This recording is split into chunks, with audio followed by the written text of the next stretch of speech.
বাঁচাও বাঁচাও, কে কোথায় আছো, বাঁচাও। মাধবীর মৃতদেহটা চিনতে একটুও সময় লাগলো না। সে মাটিতে বসে কান্নায় ভেঙে পড়ে। না না না। কুসুমপুর গ্রামের বেশিরভাগ মানুষই চাষবাসের উপর নির্ভরশীল। ফসলের ফলন ভালো না হলে তাদের সংসার চালানো বড় মুশকিল হয়ে ওঠে। এমনই এক সন্ধ্যায় মিঠি তার বাবাকে বলে, জানো বাবা, আমি কালকে প্রথম বড় স্কুলে যাব। আমি কিন্তু আর ছোট নেই, আমি ক্লাস 1 এ ভর্তি হয়ে গেছি। আমার মিঠি মা সত্যি সত্যি কত বড় হয়ে গেছে। আমার মা ক্লাস 1 এ ভর্তি হয়েছে। এরপর মিঠি মা কলেজ যাবে, দিদিমণি হবে। তুমি মেয়েকে অত স্বপ্ন দেখিও না, আমাদের অত সামর্থ্য কোথায়।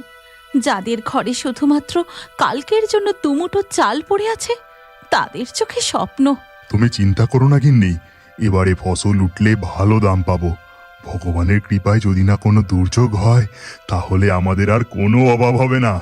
তখন দেখো গিন্নি, সব ঠিক হয়ে যাবে। বাবা বাবা, আমাকে একটা উড পেন্সিল আর রবার এনে দেবে। আমি উড পেন্সিল দিয়ে ছবি আঁকবো। আমার সব বন্ধুর কাছে উড পেন্সিল আর রবার আছে। মিঠির আবদার শুনে দিনুর চোখে জল এসে যায়। কালকের পর তাদের হাঁড়িতে ভাত চড়বে কিনা তার নিশ্চয়তা নেই।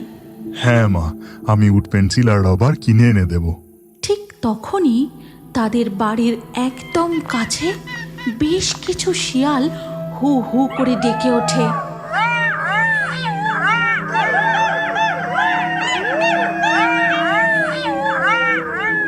মিঠি খুব ভয় পেয়ে তার বাবাকে জড়িয়ে ধরে। কোনো ভয় নেই মা, তোর বাবা তো তোর কাছে আছে। ভয় তো পাবেই। মনে হয় শিয়ালগুলো একেবারে বাড়ির পিছনে ঘোরাঘুরি করছিল। আজকাল এত শিয়াল বেড়ে গেছে, সন্ধে হলে চারিদিকে শুধু শিয়ালের ডাক। জঙ্গল থেকে বেরিয়ে একেবারে বাড়ির উঠোনে চলে আসছে। যাই হোক, চলো, অনেক রাত হলো, খেয়ে দিয়ে শুয়ে পড়ি। রাত একটু গড়াতেই ওদিকে পাড়ার এক মেছুরে জাল নিয়ে মাছ চুরি করতে বেরোয়। বাঁশবাগানের পথ ধরে দাসেদের পুকুরের দিকে যায়। আজ বেশি দেরি করা যাবে না, দুবার জালটা ফেলবো, যে কটা মাছ পাবো আজ তাই নিয়ে কেটে পড়তে হবে। এই কথা বলতে বলতে সে হাঁটতে থাকে, কিন্তু ঘেঁটু বুঝতে পারে না যে বেশ কটা শিয়াল তার পিছু নিয়েছে। হঠাৎ দূরে একদল শিয়াল ডেকে উঠলেও ঘেঁটু গ্রাহ্য না করে পুকুর পাড়ে পৌঁছায়। তারপর তার জালটা ফেলে পুকুরের জলে।